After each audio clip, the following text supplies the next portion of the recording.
네, 우리가 어저께도 봤죠. 역대하 17장을 봤어도 여호사밧이 훌륭했던 왕입니다. 훌륭한 일을 많이 했었는데요. 그러나 아쉬움이 있는 그런 삶을 살았던 것입니다. 그래서 여호사밧의 삶을 보게 되면은 다 좋았는데 그러나가 들어가요. 그러나라는 단어가 꼭 들어가야 되는데 이게 참 아쉽지 않은가 그렇게 생각을 해봅니다. 그런데 우리가 그렇게 생각할 수가 있습니다. 이 세상에 완벽한 사람은 없지 않는가. 맞습니다. 다윗도 예외는 아니었죠. 다윗도 실수를 했었고 또 잘못을 했습니다. 한 번만 한 것도 아니고 여러 번 그렇게 하고 그랬었는데 여호사밧의 잘못은 어떠했는가. 그것 때문에 목숨을 잃을 뻔했고요. 또 그것 때문에 나라도 영적 타락에 빠지게 되는 그러한 실수를 했던 것입니다. 그러면 어떻게 보면 큰 잘못이죠. 그런데 이 잘못이 어떻게 시작이 됐는가? 잘못된 결혼 때문에 시작이 됐다는 것을 우리가 오늘 말씀을 통해서 보게 됩니다. 도대체 무슨 일이 있었는가? 그래서 우리가 오늘 역대하 18장을 한번 들여다보려고 합니다. 역대하 18장 1절을 보니까 이런 말씀이 있습니다. 여호사밧이 부와 명예를 누렸고 아합과 결혼을 통하여 동맹을 맺었다라는 말씀이 나옵니다. 이 배경이 어떠냐면요. 17장에도 우리가 나오죠. 여호사밧이 굉장히 훌륭하고 강하게 스스로 왕위도 강하게 견고하게 만들고 또 나라도 그렇게 강하게 만든 것을 우리가 보게 됐습니다. 그랬더니 이제 여러 사람들이 부러워하면서 쳐다봤겠죠. 그 중에 한 명이 북이스라엘 왕 아합이었던 것입니다. 가만히 보니까 남쪽에서 너무 나라가 세지는 것이에요. 그래가지고 여호사밧을 두려워하면서 동맹을 맺으려고 했다라는 말씀이 바로 18장 1절에 있는 말입니다. 이 아이디어가 그런 거죠. 저 사람을 이기지 못하면 저 사람과 친구가 되라라는 말이 있습니다. 그것을 하기를 원했다는 것입니다. 근데 당시에는 많은 나라들이 킹덤들이 동맹을 하기 위해서 어떤 나라와 이제 동맹을 갖기 위해서 가장 많이 썼던 방법이 결혼이었던 것이에요. 그래서 솔직히 온 세계가 그런 일을 많이 했었죠. 그래가지고 왕가끼리 이렇게 결혼을 하는 것을 우리가 유럽을 통해서도 우리가 많이 보게 됩니다. 그래가지고 무슨 일이 있었는가? 여호사밧의 아들과 아합의 딸이 결혼하는 것을 우리가 보게 됩니다. 그래서 여기 오늘 말씀에는 없지만은 열왕기상 21장, 역대하 21장 6절에 그 내용이 나옵니다. 그런데 21장 6절을 보게 되니까 그게 하나님 보시기에, 그 결혼이 하나님 보시기에 악한 일이었다라는 말씀이 나옵니다. 결혼을 하는 게 이게 좋은 일이지 왜 이게 하나님 보시기에 악한 일이 되었는가? 이유가 있습니다. 이 여호사밧의 사돈이 누구라고요? 아합입니다. 이 아합이라는 단어 기억을 하시길 바랍니다. 이 아합이 우상 숭배자인데 보통 우상 숭배자가 아닙니다. 이스라엘에서 가장 악한 왕이다라는 타이틀을 가지고 있는 사람이 아합인 것이에요. 그 사람하고 사돈을 맺었다는 것이에요.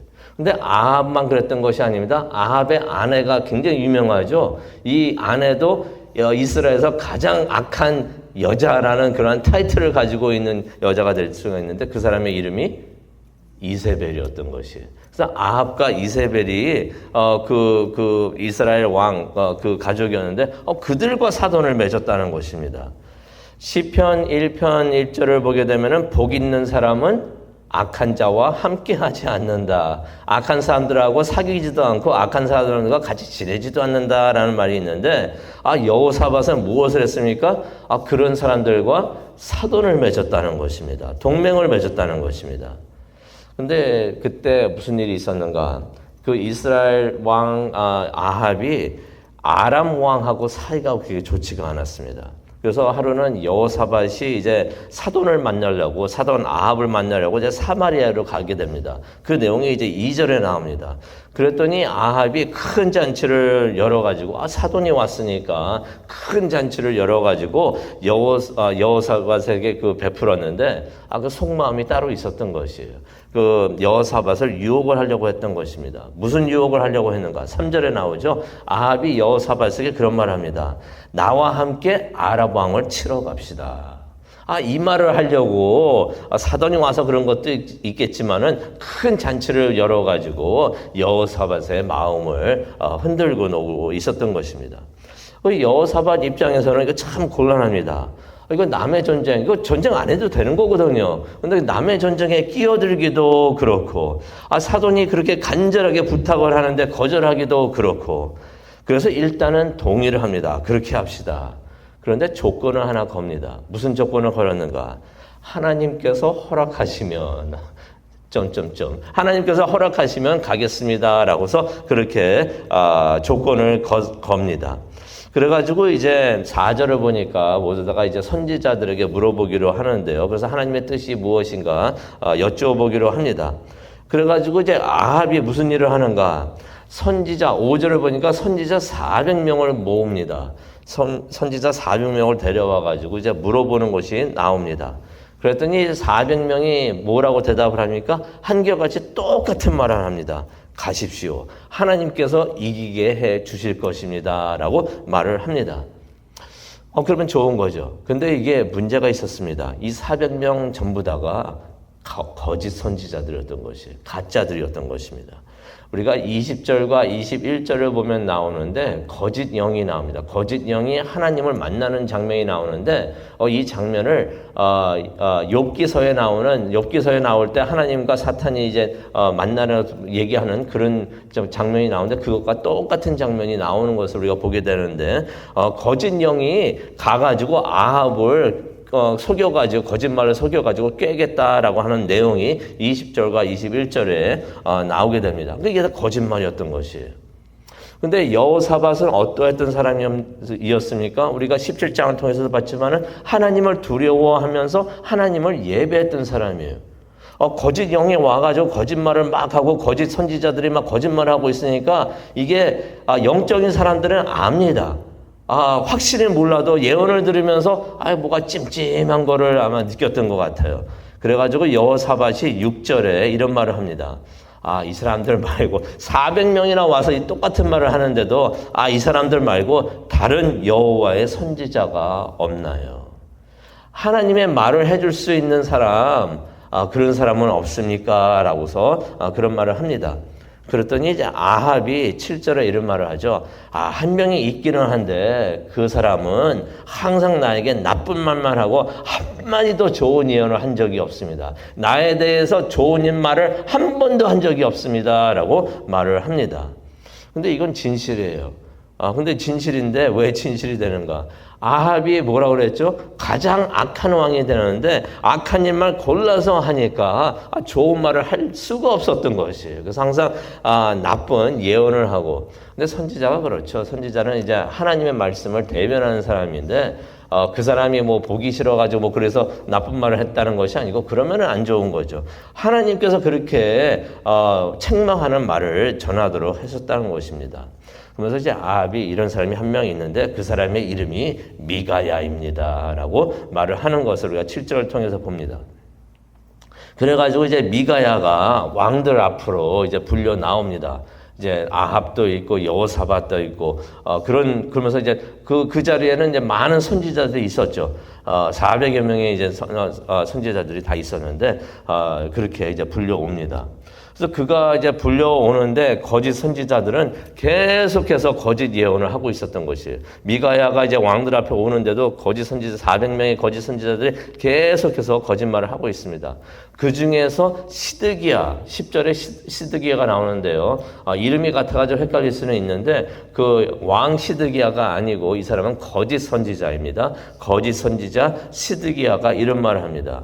어제 미가야가 딱 들어오고 있는데 하나님께서 나에게 이런 말씀을 하십니다. 이 철로 만든 뿔로 아람 사람들을 진멸하게 될 것입니다. 철로 만든 뿔을 보이면서 하나님께서 이렇게 말씀하셨는데 이 무기로 이 철뿔로 이제 아람 사람들을 이길 것입니다 라고 말을 하고 있었던 것입니다. 이게 전부 다 거짓말이었죠. 거짓 예언이었습니다. 거짓 영이 와가지고 계속해서 거짓말을 하고 있었던 것입니다. 근데 그때 이제 미가야가 도착을 했는데 이 미가야 옆에 있던 어떤 사람이 미가야에게 조언을 합니다. 그 조언하는 내용이 12절에 나옵니다. 뭐라고 조언을 합니까? 다른 선지자들도 전부 다 왕의 승리를 예언하고 있는데 당신도 그렇게 하는 것이 좋겠어 라고 말을 합니다.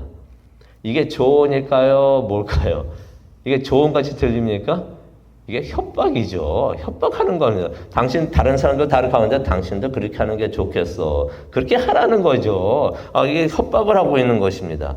그런데 미가야가 진짜 하나님의 사람인 것을 알 수가 있는데 미가야가 13절에 무슨 말을 합니까? 우리가 이런 배짱이 있었으면 좋겠어요. 이런 믿음의 배짱이 있었으면 좋겠습니다. 하나님을 두려워하고 세상을 두려워하지 않는 배짱이 있어야 되겠는데 뭐라고 말을 합니까? 하나님을 두고 내가 맹세하는데 나는 여호와께서 말씀하신 것만 말하겠다. 뭐라고 말하겠다 말을 하는 것도 아니고 하나님께서 주시는 말씀만 나는 전하겠어. 그렇게 말을 하는 것입니다. 어떻게 보면 세상 사람들은 그런 미가야를 보면서 뭐라고 말할까요? 저 사람 참 답답하다. 융통성 되게 없네 라고서 말을 할 수가 있지만은 하나님 보시기에는 미가야가 진정한 선지자였던 것입니다. 선지자는 어떤 사람을 선지자라고 말을 합니까? 하나님의 뜻과 말씀을 전하는 하나님의 입술이 되는 사람이 바로 선지자이는데 선지자는 가장 기본적인 것을 말하고 있었던 것입니다. 나는 기본에 충실하겠고 하나님께서 나에게 주시는 말만 나는 전하겠습니다. 나는 하나님의 스피커이고 하나님의 도구가 되고 하나님의 입술이기 때문에 말씀하시는 것은 하나님입니다 라고 말하는 것을 우리가 여기서 보게 됩니다. 그러면서 이제 미가야가 두 가지의 예언을 합니다. 제가 간단히 추려가지고 말씀을 드리겠는데요. 16절을 보게 되면 무슨 말을 하냐면요. 이스라엘이 목자 없이 흩어지게 된다라는 예언을 합니다. 이게 무슨 예언이냐면요. 여기서 나오는 목자는 아합 왕을 말하고 있는 것입니다. 다시 말해서 아합이 죽게 된다라고서 예언을 하는 것입니다. 그러니 이 예언을 듣고 아합이 또 싫어하겠죠. 저놈 꼭 내 말만 나에게 나쁜 말만 하는구나. 이번에도 또 그러네 하면서 아마 아합이 그렇게 생각을 했을 거예요. 그러면서 또 21절에 보니까 무슨 말을 하는가? 거짓 영이 거짓 선지자를 통해서 거짓말을 하고 있다라는 내용의 말을 해줍니다. 아까도 말씀드렸던 것처럼 욥 때와 같은 일이 벌어지고 있었던 것입니다. 사탄이 하나님의 허락을 받아가지고 거짓말로 선지자를 통해서 아합을 속이는 그런 내용이 여기에 이제 나오는 것입니다. 근데 이제 그런 말을 듣고 있었던 아마 시드기야가 그 400명의 그 거짓 선지자들의 아마 대장이었던 거예요. 우두머리였던 것 같아요. 그 말을 듣고 있었던 시드기야가 23절에 보니까 무슨 말씀이 있습니까? 미가야가 그런 예언을 하고 있으니까 와가지고 미가야의 뺨을 칩니다. 뺨 맞는 거 굉장히 기분 안 좋잖아요. 그냥 뭐 때리기라도 하면 모르겠는데 뺨을 치는 거 굉장히 기분 안 좋은데 그렇게 뺨을 치면서 시드기야가 무슨 말을 합니까? 23절에 나옵니다. 내게 있었던 하나님의 영이 언제 나에게 나가서 당신에게 그런 말을 했는가? 그런 말을 합니다.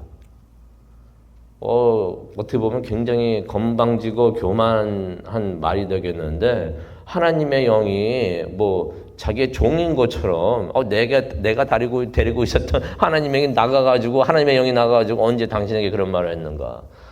굉장히 교만한 말을 그렇게 합니다. 그러면서 결국 26절을 보게 되면 미가야가 이제 감옥에 갇히는 것을 우리가 보게 되는데요. 아합은 결국 거짓 선지자들의 말에 넘어가가지고 여호사밧과 함께 전쟁에 나갑니다. 나가면 안 되는 그런 전쟁이었죠. 근데 그런 전쟁에 나갔던 것입니다. 그런데 미가의 예언이 아무래도 마음에 걸렸던 것 같아요. 그래서 무엇을 합니까? 29절에 나오죠. 아합이 변장을 합니다. 변장을 하고서 이제 전쟁터에 나가는데 어떻게 변장을 합니까? 자기가 입고 있었던 그 이스라엘 왕 그 옷은 여호사밧에게 입힙니다. 그 입고 있으면 죽을 수도 있으니까 여호사밧에게 대신 입으라고 합니다. 그것도 그래요. 나는 죽으면 안 되지만 여호사밧은 죽어도 된다는 말인가. 그 여호사밧을 또 입으라고 하니까 또 입습니다. 그래가지고 그랬는데, 그러면서 이제 아합은 다른 군사의 옷을 입었다라는 말이 29절에 나옵니다. 그런데 그렇죠. 사람이 그런 꾀임을 한다고 머리를 돌린다고 해서 하나님의 뜻이 안 이루어질까요? 하나님의 뜻과 말씀은 반드시 이루어집니다. 믿으십니까? 세상과 우리가 무슨 수를 쓴다고 하더라도 하나님의 뜻은 반드시 이루어지는 것이에요. 하나님께서 31절을 보니까 나가서 그 이스라엘 왕 그 아합 왕의 옷을 입고 나가서 전쟁을 하고 있다가 공격을 받아가지고, 왜냐면 공격을 할 때 아람 왕이 뭐라냐면 다른 사람은 안 죽여도 되는데 아합 왕만 죽여라, 아합 왕만 치면 된다라고 해서 서로가 사이가 안 좋아가지고 다른 거 다 필요 없으니까 아합 왕만 쳐라라고 그랬는데, 그러니까 군사들이 그 아합 왕의 옷을 입고선 여호사밧을 막 공격을 했던 것입니다. 그랬더니 여호사밧이 깜짝 놀라가지고 막 놀래가지고 두려워했다 그러는데, 아마 하나님을 찾지 않았는가 생각을 해봅니다. 하나님께서 그런 여호사밧을 도와주시는 것을 우리가 31절을 통해 봅니다. 근데 33절로 가기를 원하는데요. 그때 성경에서는 기록하고 있습니다. 무심코. 이게 겨냥해서 쏜 게 아니에요. 하나님의 뜻은 이렇게도 이루어집니다. 어떤 사람이 무심코 화살을 하나 쐈는데 하필이면 그 화살이 아합의 몸에 꽂히게 되는 것을 우리가 33절에 보게 됩니다. 그래가지고 아합은 결국 죽게 되는 것입니다. 하나님의 말씀이 이렇게 이루어졌던 것이에요. 그때 여호사밧은 간신히 목숨을 부지하고 이제 다시 전쟁에서 돌아오는 것을 보게 되는데, 그때 살아서 돌아왔던 여호사밧이 많은 깨달음을 얻지 않았을까 생각을 해봅니다. 오늘 이 말씀 가지고 우리가 기도하는 시간을 가지려고 하는데요. 어떠한 깨달음을 얻었을까? 잘못된 생각으로 잘못된 결혼을 했는데 그게 뭐 그렇게 크게 문제될까라고 생각을 했는데, 그렇게 됐던 것이 잘못된 동맹을 맺게 하고, 그게 다시 어떻게 이어지는가? 잘못된 전쟁에 나가게 되고, 그래서 잘못된 죽음까지도 맞이할 뻔했다는 것을 여호사밧이 깨닫게 되지 않았을까 생각을 해봅니다. 우리도 깨달음을 얻기를 원하는데요. 죄라는 것이 그런 것 같습니다. 죄라는 것이 뭐 맨 처음에 시작할 때는 뭐 조그만 죄인 것 같고 뭐가 그렇게 크게 문제가 될까라고 생각이 들 수가 있지만, 죄라는 것은 꼬리에 꼬리를 문다는 것이에요. 계속 꼬리를 물어가지고 계속해서 안 좋고 나쁜 결과를 가지고 온다는 것입니다. 처음에는 조금 이렇게 시작하다 나중에는 점점 그것이 커지게 되는 것을 우리가 보게 됩니다. 그렇다면 우리가 그렇게 되는 것을 원하지 않는다면 무엇을 해야 되는가? 죄의 꼬리를 끊어야 합니다. 딱 봤을 때, 우리가 그것을 깨달았을 때 이것이 이게 잘못됐다는 것이구나 생각이 됐을 때 그 죄의 꼬리를 반드시 끊어야 된다는 것입니다. 그러면 생각을 할 수가 있어요. 이렇게 죄의 꼬리가 계속해서 물고 해가서 계속해서 이어지고 있는데, 그런 죄의 꼬리를 끊을 수 있는 가장 좋은 때는 언제일까요? 우리가 이게 잘못됐다라고서 잘못을 깨달았을 때, 그때가 그 죄의 꼬리를 끊을 수 있는 가장 좋은 때가 되는 줄로 믿습니다. 왜 그렇습니까? 그때 우리는 몰라요. 성령 하나님께서 우리에게 오셔가지고 이게 잘못된 것이다 라고서 알려주시는 것이기 때문입니다. 하나님께서 그렇게 알려주실 때는, 그래서 우리가 깨달을 때는 무슨 의미가 있는가? 바로 그때가 기회라는 것입니다. 하나님께서 이때라도 늦지 않았으니 이 죄를 회개하고 죄의 꼬리를 끊고 나에게 돌아오라라고서 하나님께서 그런 기회를 주시는 것입니다. 우리에게 그런 분별력이 있기를 원합니다. 분별력이 있어야 거짓 영이 말하는 것을 듣는 것이 아니라 하나님의 음성을 듣게 되는 줄로 믿습니다. 하나님의 말씀을 듣고 음성을 듣고 순종하는 우리 모두가 되기를 간절히 축원합니다. 기도하시겠습니다. 사랑과 은혜 충만하신 하나님 아버지 감사합니다. 세상을 살면서 많은 음성들이 있고 목소리들이 있는데 그들 중에서 하나님의 목소리를 우리가 분별하기를 원합니다. 나 자신의 목소리도 있고요. 이기적인 나의 목소리도 있고 또 악한 영들의 목소리도 있고 하지만 성령 하나님의 목소리를 우리가 듣기를 원합니다. 우리에게 분별력을 주시옵소서. 분별력을 주셔서 하나님께서 주시는 그 말씀을 듣고 그대로 순종하는 우리 모두가 될 수 있도록 하나님 도와주시옵소서. 그것을 위해서 이 시간 기도하기를 원합니다. 성령님께서 함께하여 주시고 우리를 인도하여 주시옵소서. 감사합니다. 예수님의 이름으로 기도합니다. 아멘.